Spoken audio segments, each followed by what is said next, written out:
Since Oregon's statehood in 1859, the question of who controls the ocean shore has been contested along this majestic, changing coastline.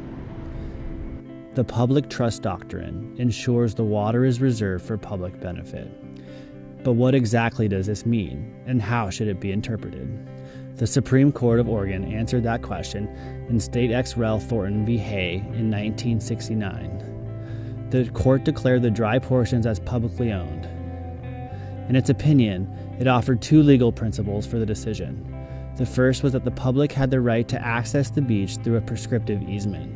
The other line of reasoning, and notably the principal basis for the decision, was the doctrine of custom.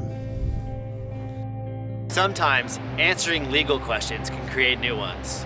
The aftermath of Thornton left unanswered questions around coastal land use. Can I build on my land?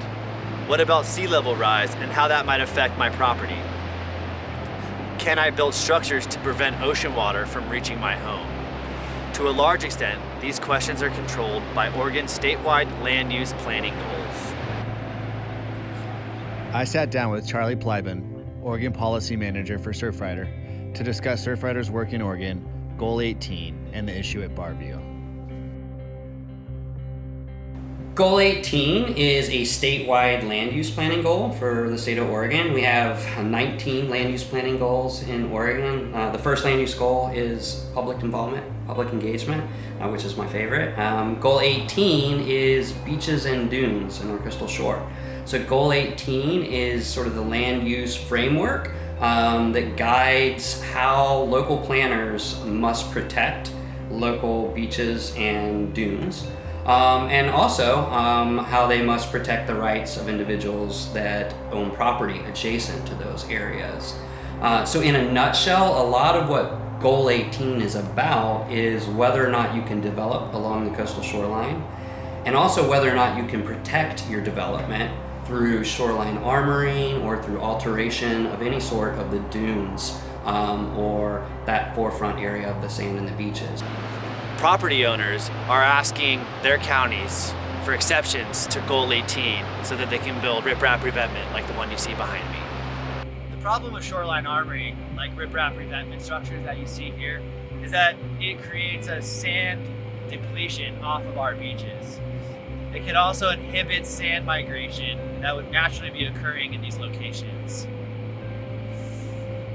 Moreover, it prevents public from accessing the beach, creates a dangerous condition when trying to get onto the beach in some instances. It can also create a steeper beach profile, which allows more sneaker waves to come in more frequent. This summer, our goal at Surfrider was to protect Oregon's beaches. We worked to prevent construction of riprap in Tillamook and Lincoln counties. We've challenged the permits and pushed the decision makers to evaluate the consequences of these structures. But why does this matter?